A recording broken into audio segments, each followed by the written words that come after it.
Got woken up today from my slumber by this thing at 7 o'clock. It started beeping like crazy, like a fire alarm. Half-naked people are running around the hallway. I look outside, I cannot see any fire. And I have a good view here.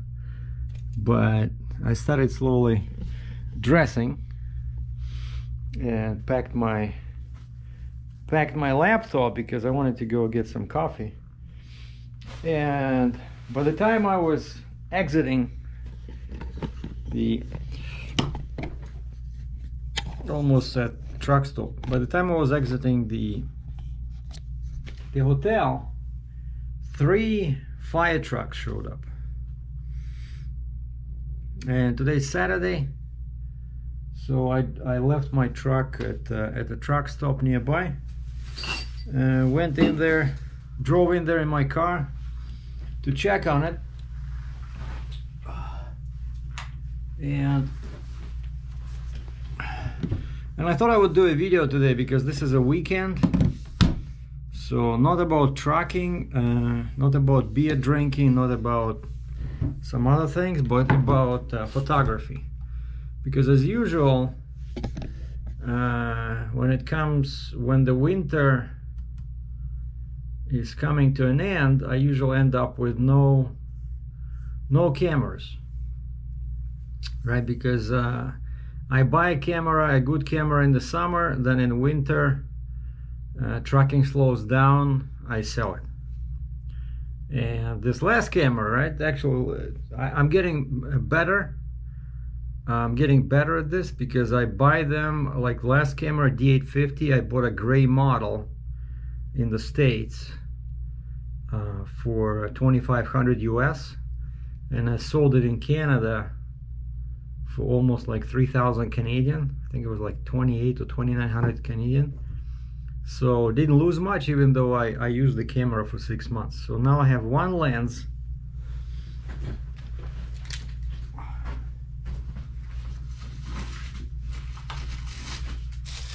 So I got,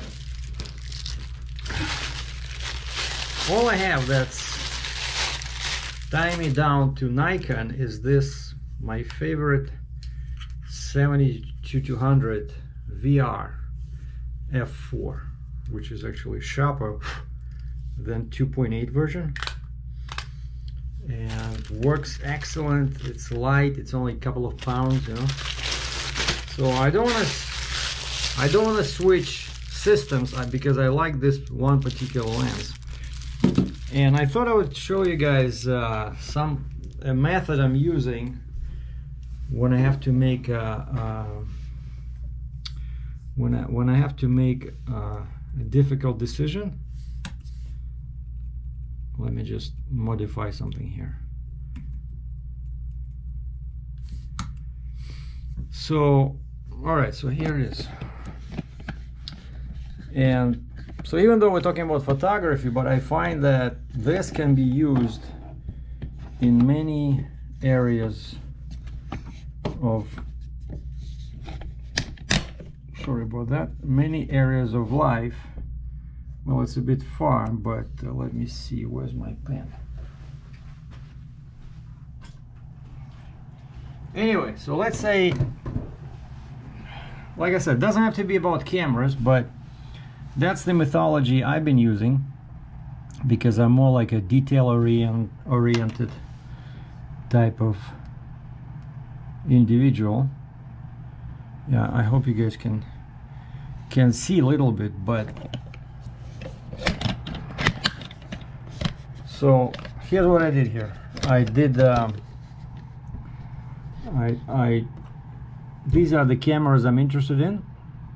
They're all Nikon. So it's Z6 II, Z7 II, D780, D850, D500, and Z50, or Z50 as we say in Canada. So that's my first column. And then over here, I chose the features that are most important to me. And here we see weight, price, image quality, autofocus, EVF, electronic viewfinder, cropping, the ability to crop without losing too much of image quality.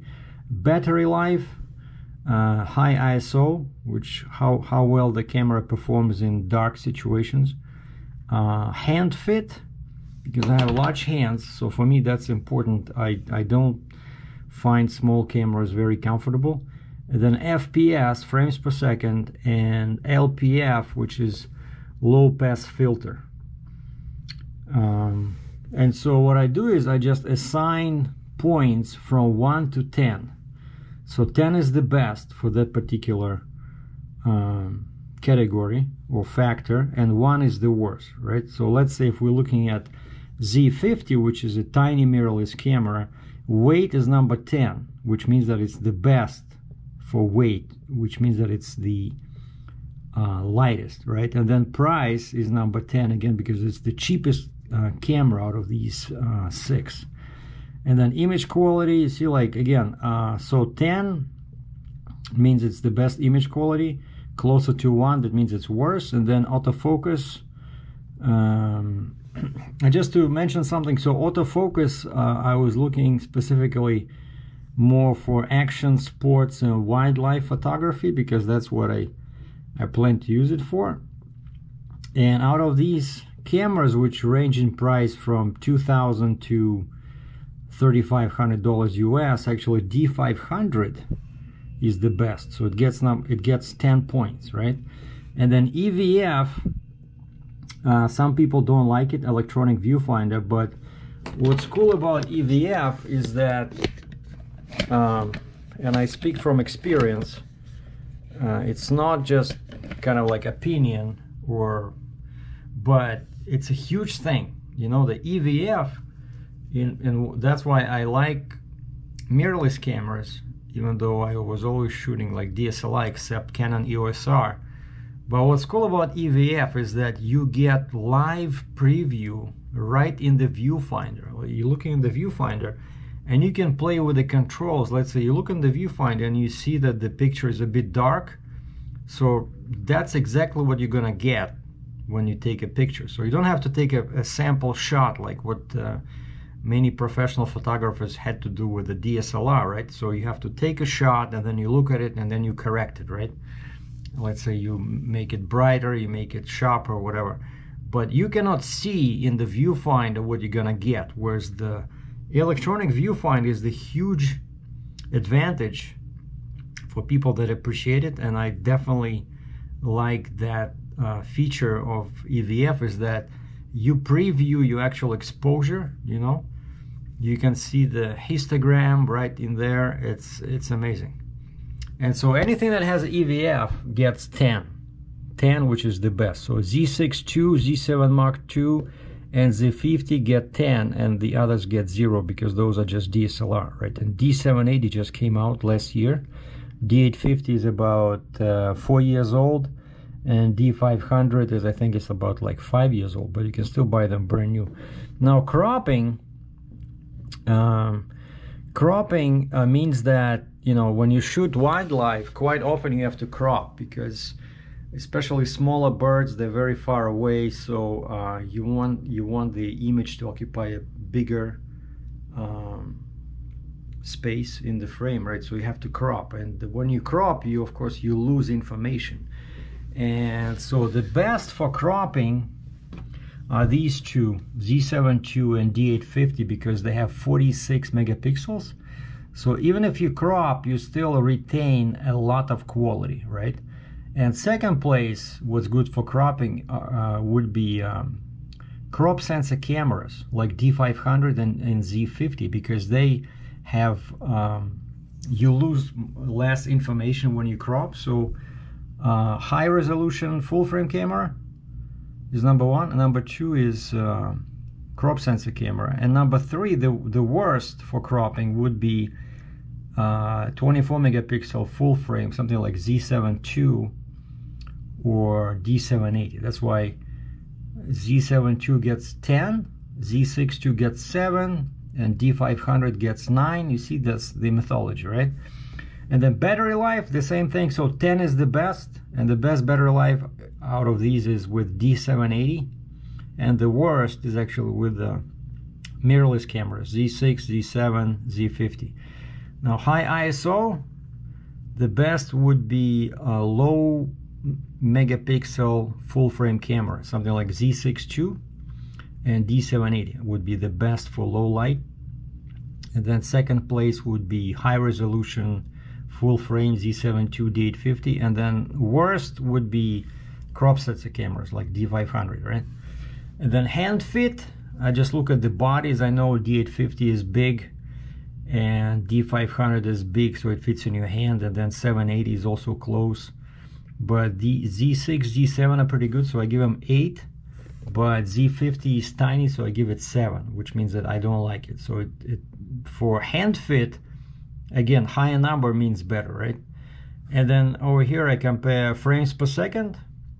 That's your continuous shooting, which is very important for wildlife photography. And that's how many frames per second each camera can give you. And I just actually put down the frames per second, because the higher the frames per second, the bigger the total will be of all the points, right? So Z6 is the best, it gives you 12 frames per second. And then second place Z7 II and D500. So you get 10 frames per second. And then LPF, also very important, that's your low pass filter.